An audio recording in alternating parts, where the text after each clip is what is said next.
So, in the late 90s and early 2000s, the car culture was going really nuts, with its a lot of interesting car customization designs, the modifications, the body kits, spoilers, hoods, roof scoops, and everything else you could put onto your ride to make it extra cool and very tuned up, riced up, anything you could think of.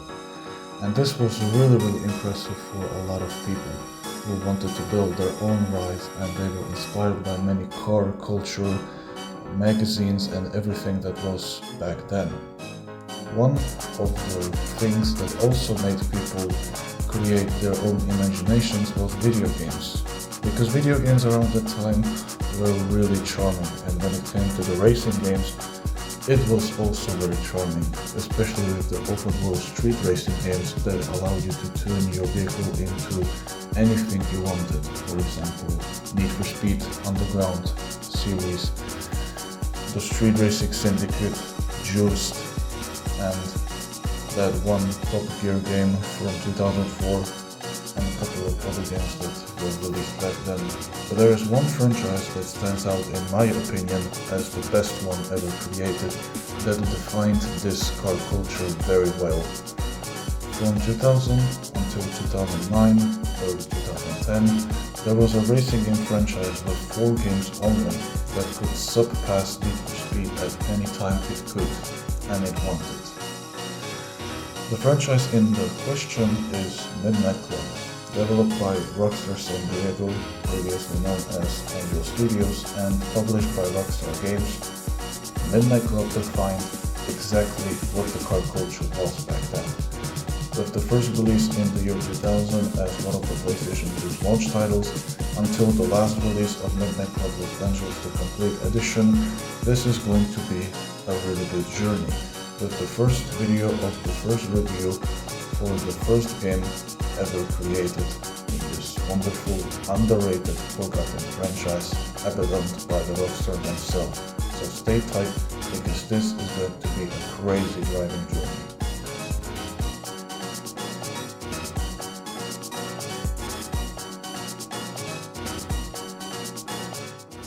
Midnight Club.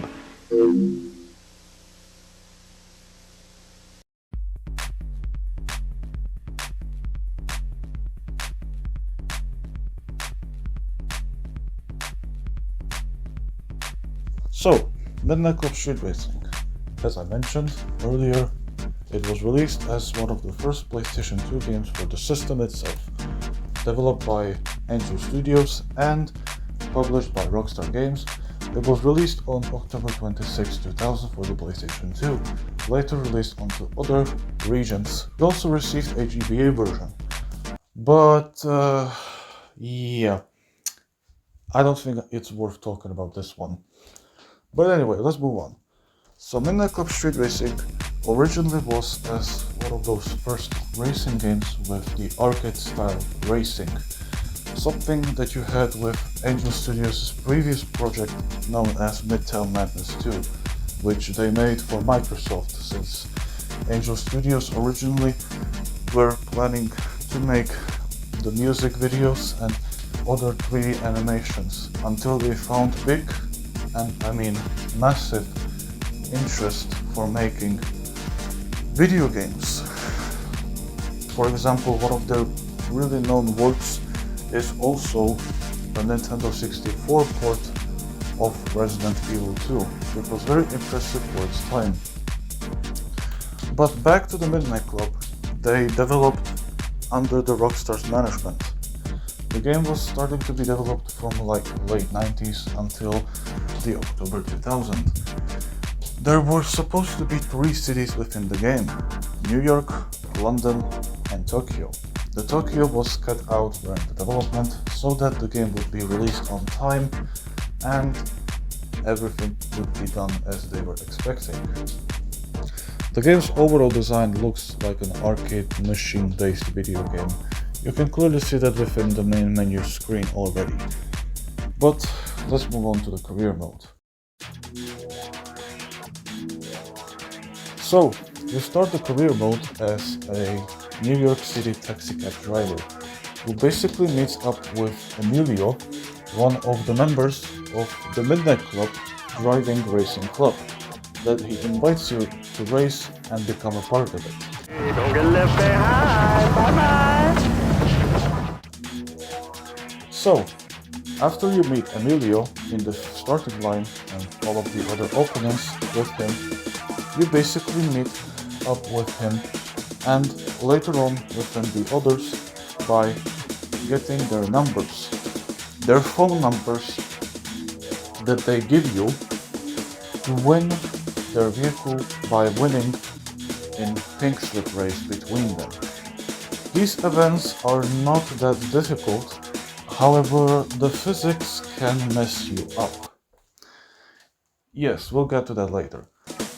So, after you beat Emilio in the first events, you will be introduced to the New York's other two racers, Larry and Keiko. Emilio drives on this lowrider looking vehicle, something like the Chevy Impala, I would say, or one of those old Ford vehicles. Larry looks like he's driving on that old Ford F-150 pickup. I'm not sure if I'm correct, please correct me. While Keiko, it's easy to recognize that this looks like Honda Civic. Each opponent in this city consists of completing 3 races against them and their opponents who drives the same car, and then going into 3 different pig slip events that basically are supposed to be you winning that specific modified version of the opponent's car. Because in Midnight Club Street Racing, each opponent has their own vehicle, but in 3 different models. Model number 1 is a standard looking vehicle, like its original design. Model number 2 is a slightly modified version, while model number 3 is heavily modified and it also includes nitro.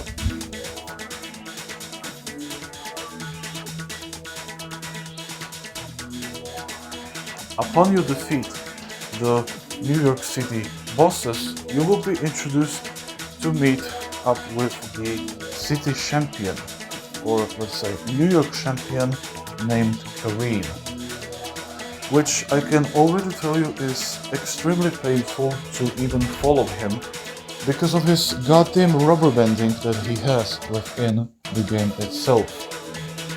So, I mean, if you're not too sure what I'm talking about, here is a small footage of what it looks like trying to follow this guy.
So yeah, as you could see, this game is quite difficult. It's not a very easy game, especially for those who wants to see what the first game of this wonderful underrated franchise looked like. Unlike in the other Midnight Club games that were released after this one, where you simply followed your opponent when you flashed their headlights at them, in Midnight Club Street Racing, the flashing headlights option is non-existent, meaning you've got to follow those opponents and wait until they find out that you're following them because you want to start racing them, which you can indicate in minimap when you see that if you're not following them, their arrows are red. If you start to follow them, their arrows will turn from extremely dark yellow into light yellow until they recognize that they want to go on a race. And when you get into green, you got to follow them. But this is impossible for Kareem because for some reason Kareem's rubber banding is extremely unmatchable compared to the other ones.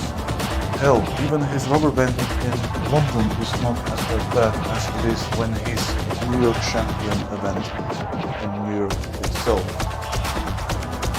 So, upon beating the New York champion, Kareem, you will be able to go into London, your second game location, which things gets really interesting here if you realize that Kareem is one of the London bosses. Other than Kareem in London as one of your bosses, or let's say opponents, you also have Lucas and Emily. These two guys, they're not as that difficult as you think, unless the physics are going to start messing with you. The game wouldn't be this difficult if the physics were entirely okay.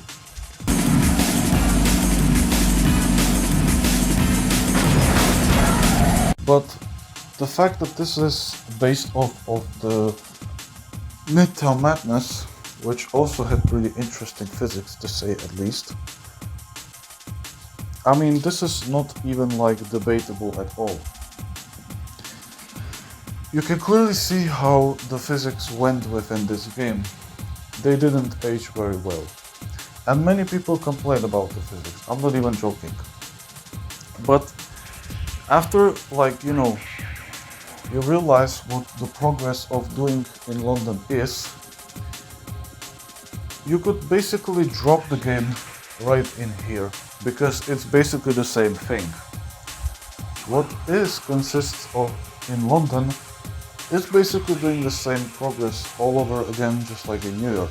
You follow your opponent, you wait until they recognize that you want to race them, and then when you finally get their attention, they're gonna make you follow them to the starting line, and then you're gonna have to beat them in that race. But even after you beat all of the other opponents in London, which is not even worth talking more about them because it's basically the same thing, then all that is worth are basically the cars. I mean, this looks like a mix of Mustang and Camaro. This is Kareem's car.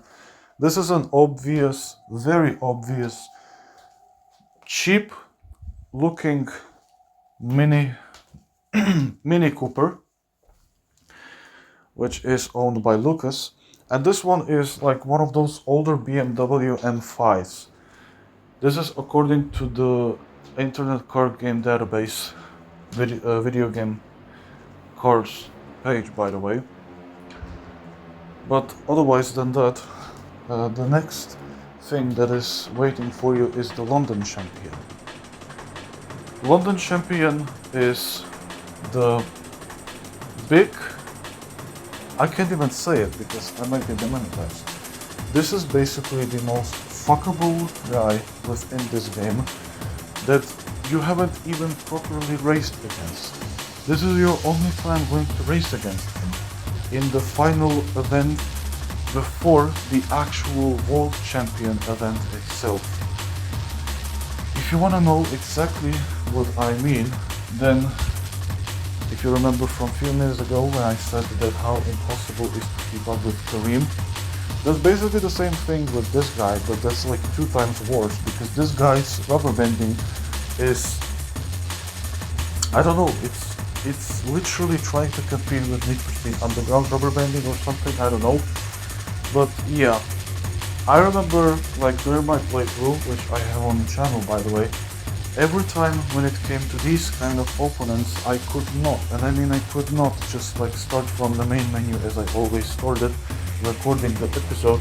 I always had to like prepare myself to drive and follow them so that I can start immediately from the event, because I'm not going to be recording myself trying to follow these guys with this horrible horror, and I mean truly horror, rubber banding, which by the way doesn't even look like rubber banding in the event.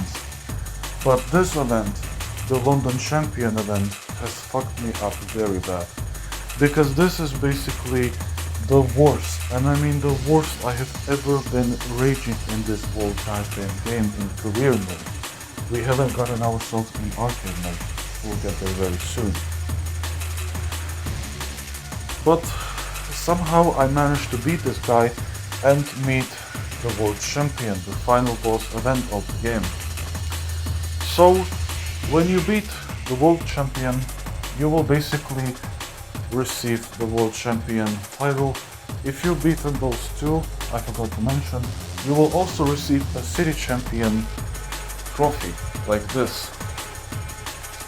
So what will you have after beating the world champion in the career mode? Let's say you press end career and you just get into that main menu screen again. There will be no credits unless you want to go into options of the game and press on credits, so that you can have that authentic experience of completing the game and then the game giving you the credits, even though this one they didn't give you any credits even after completing it. But after ending this career mode, which it's not bad, but it's like not worth revisiting that much if you're like even that core enthusiast.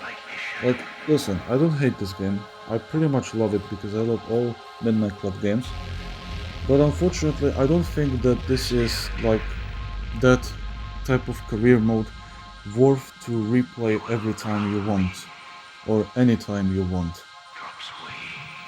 But let's just move on into that other, and I mean much harder type of the game, which is arcade mode. In arcade mode you have different type of events that you can drive through. You have a cruise mode, which is just that free roam with traffic driving around. You can customize if you want traffic, pedestrians, what kind of weather and daytime you want. Then we have races, those waypoint events, which are basically the events where you have to hit the checkpoint and get into the first position with holding that first position until you reach the finish line. And then we have the head-to-head events, which basically are those pink slip events, you versus boss, where you unlock those vehicles. If you progress throughout the career mode correctly, you should unlock this Zender vehicle, which is, by the way, the fastest one, but it has the worst handling. This one, this third model. And if you unlock those, and if you completed all of the race events in career mode, as well as the head-to-head pink slip events, you should have unlocked the secret 10th head-to-head event in the London and New York as well. These head-to-head events are really hard events, and I swear to God, I have never wasted more time in my entire fucking life in this game than beating both of the events. These events are basically something that unlocks you a police vehicles, because you have various types of vehicles to unlock in arcade mode that are only drivable in arcade mode and not in career mode. Yes, you cannot get these vehicles in career mode, but only in arcade mode, even though that you unlock them. You will not have them unlocked in career mode, because it's impossible, since the game ends immediately after the final World Champion event, and if you try to resume your career after completing it, you will just get always spawned into that World Champion event. So the only vehicles you got to get are specifically from these arcade events, and I will explain right now. So there's this really special event of waypoint type that you haven't seen in career mode, that you got to basically win in arcade mode in order to unlock special model vehicles of Zender, as well as this Ferrari looking thing, which also has two different versions. By the way, the final version of this car has 15 nitros. Sorry, my bad. I think 15 or 12. Yeah, 15. Yeah, I was correct. Okay. And then you also will unlock the Manhattan Special as well as London Special, which are just few of those traffic cars. For example, you will unlock a bus. The bus, which I absolutely hated in this event, which unlocks it, because it always fucking blocked me. There's this impossibility to push this thing away, since traffic cars in this game are like hard objects. I swear to God, they are like a hard object that basically kills you in your progressing, especially when it comes to these big vehicles like bus. But, of course, there are the other ones as well. But this will basically take you a very long time, because the physics can be wonky as well, even here, everywhere, in this whole goddamn game. But the worst event, in my opinion, that was in this game had to be the London's head-to-head number 10, the one versus the police of London, because this event killed my sanity every single time I played it. I literally had to use save states for this event in emulator in order to get it done from a very good point, not from the beginning, but a very good point of time before the time ran out. So basically what this event is about is that you've got to race to the finish line by hitting checkpoints, which are not going to increase your time, but you have to go as fast as possible in order to get into time onto the finish line before that time runs out, and your progress will be basically saved if you get into the finish line before the time runs out itself. If you will be late, you will basically lose. And why are there so many cop cars in these events? Well, that's because they obviously unlock the cop cars. This Midnight Club game has one specialty for you. The traffic vehicles that you will be able to unlock are gonna appear in these arcade races to show you what kind of vehicles are you gonna get. And yeah, I don't think anyone would go and drive this goddamn bus thing, or the ice cream van, or even Meter Maid, which doesn't even have working police lights. Like, it's a fucking police Meter Maid and you don't have a working light for it. But interestingly enough, the Manhattan PD vehicles does have police lights, just like the London PD. But still, who cares? And to not even give you that enough, or I mean, to give you more enough than just this, there is one bonus vehicle that you can get if you have a different game for this specific reason. The game in the question is Smuggler's Run, which was also developed by the Angel Studios as well as published by Rockstar on the same day as Midnight Club Street Racing. These two games were two of the 26 launch titles for the PlayStation 2 that were released for the system, and when they came out and when you got both of them, there was a special thing between these two games. If you had a save game file of Smuggler's Run on your memory card, exactly the same one where you had your Midnight Club Street Racing save file, you would be rewarded with a very special Smuggler's Run buggy. And what's the coolest thing about this buggy is that if you keep crashing into the walls, you will not get any kind of damage. It will immediately decrease and fix the car on its own. Interesting, right? Yeah. The damage in this game tried to be extremely realistic, if you're already talking about it, but it just looked like very arcadey and not that interestingly good. I think the damage physics in the other games were much better, but I mean, it's a game from 2000, and I mean, it tried to be as probably realistic as it could, even though it's arcade simulator, arcade racing game. But still, I don't think this is a like solid, realistic looking damage even for a game from 2000. I really don't think so. I feel that GTA 3 had much more realistic to it, but this one is not, definitely not. And other things that are about this gameplay is just, I mean, it's not that impressive. The soundtrack is quite not bad, but just very forgettable, I think. I mean, I don't think that there's anyone who will remember the goddamn Surgeon Midnight Club tracks that plays in New York. Some people might know about Dom and Roland.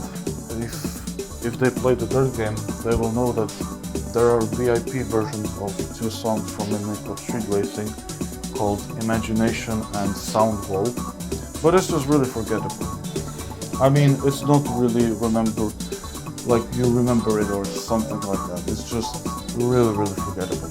Even though I listen to it, I feel like many people would just immediately forget about it. They would basically stick with the Midnight Club 2.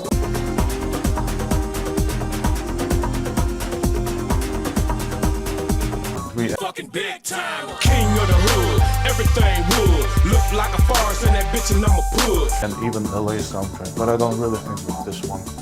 I might be one of those rare people where I would stick with this soundtrack as much as I can.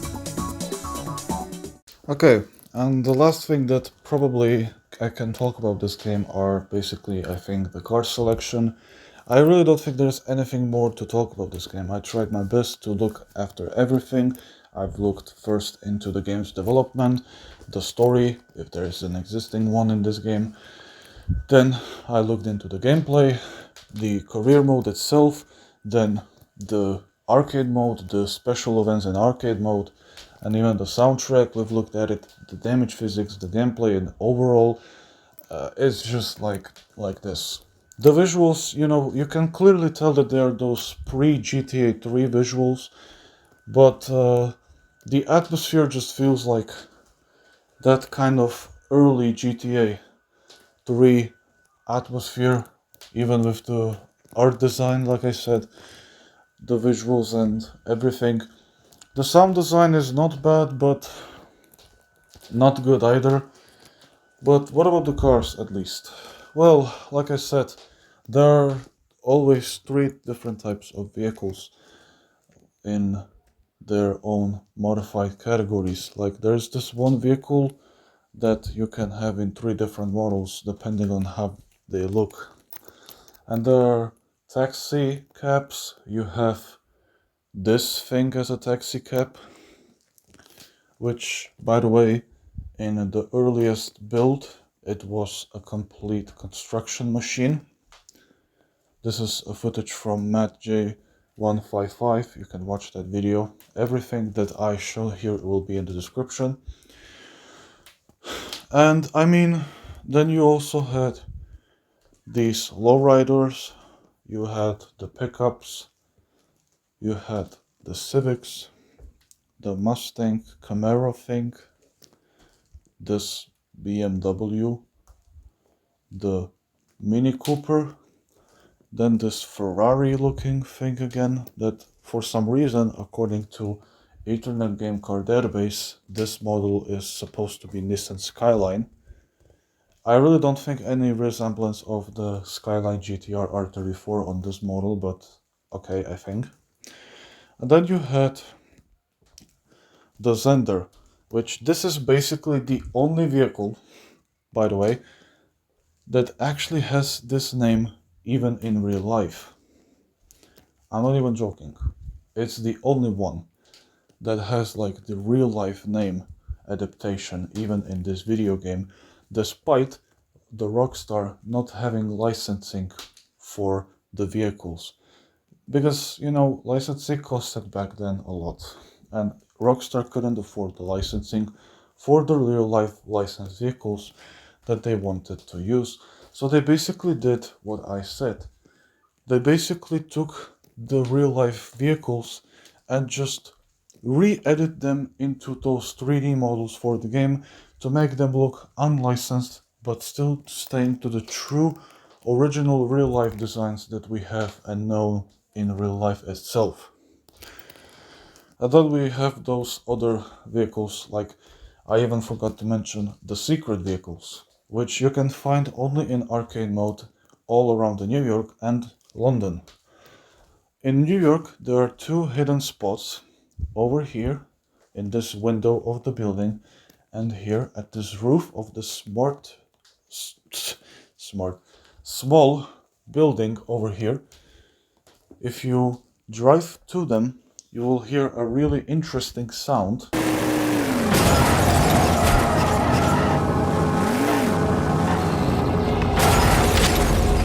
And this will mean you will get your vehicle unlocked. This vehicle unlock in New York will give you the two other models of taxi.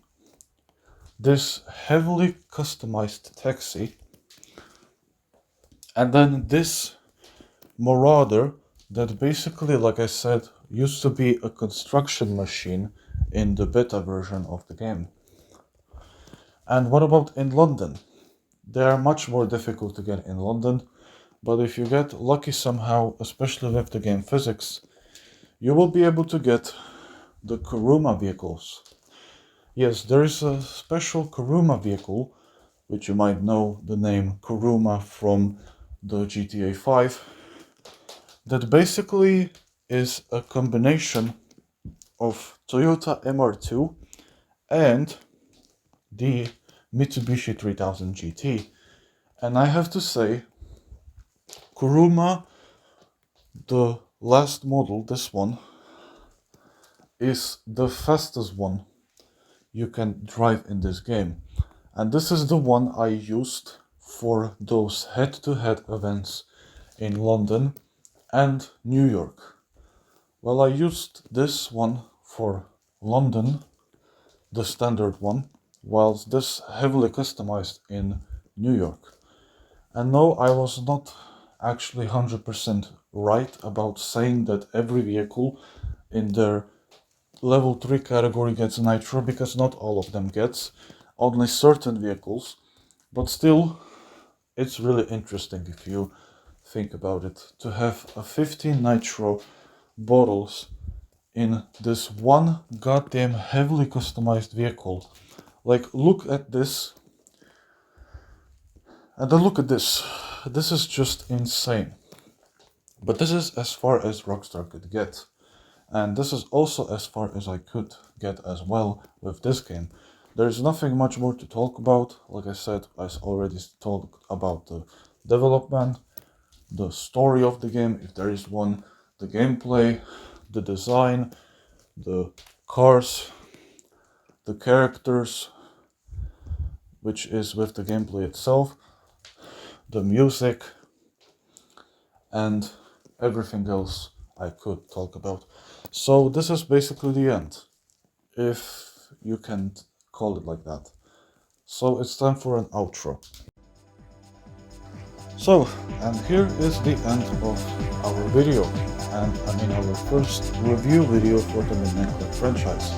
I will not unfortunately do Midnight Club Los Angeles because I never played it, even though I tried to emulate it, but with my shitty ass laptop I wasn't able to get it work.